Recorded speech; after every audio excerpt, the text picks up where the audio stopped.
अब हम सिलाई मशीन के इस शटल की सेटिंग को करेंगे। उसके लिए हमें सिलाई मशीन के शटल को नीचे से एक हाथ से ऐसे पकड़ के इसको घुमाना है। जब आप इस शटल को घुमाएं तो आपकी जो सिलाई मशीन की सुई है ना, ये सुई नहीं घूमनी चाहिए। तो इसके लिए आपको क्या करना है, इसके लिए आपको अपने सिलाई मशीन के चक्के को एक हाथ से कस के पकड़े रखना है। अपने शटल को ऐसे घुमाते हुए, ये देखिए जो शटल का ये हुक है ना, ये देखिए ऐसे घुमाते हुए शटल के इस हुक को यहाँ पे लाके रोक लेना है, जहाँ हमारी सिलाई मशीन की सुई सीधा नीचे आती है। और उसके बाद अब अपने सिलाई मशीन के शटल को एक हाथ से ऐसे कस के पकड़ना है और अपने सिलाई मशीन के इस चक्के को सही डायरेक्शन में देखिए ऐसे घुमाते हुए सिलाई मशीन के सुई को धीरे धीरे नीचे लेके आना है, देखिए ऐसे। और ध्यान रखे, देखिए अगर आपकी सिलाई मशीन की सुई अगर शटल के इस हुक में यहाँ पे अगर टच हो रही है तो आपको हल्का सा शटल को इधर कर लेना है, ऐसे इसको हल्का सा।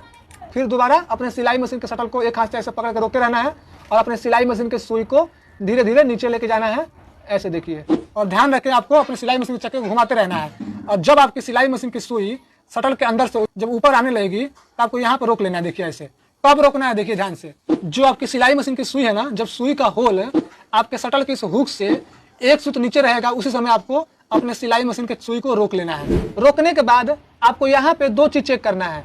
पहला ये देखना है कि आपके स्टॉपर के इस हुक में आपके शटल का अंदर वाला पार्ट यहाँ पे फंसा हुआ होना चाहिए।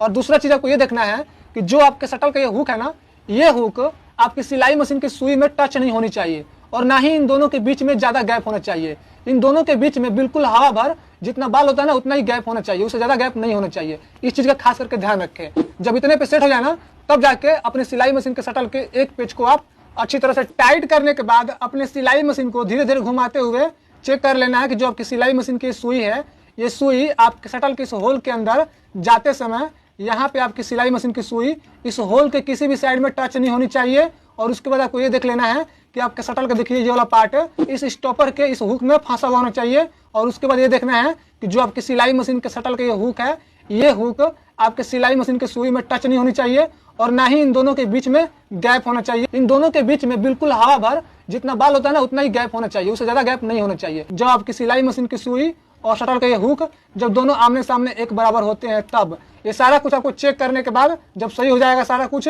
धीरे धीरे घुमाते हुए अपने सिलाई मशीन के शटल के इन सारे पेचों को अच्छी तरह से टाइट कर लेना है।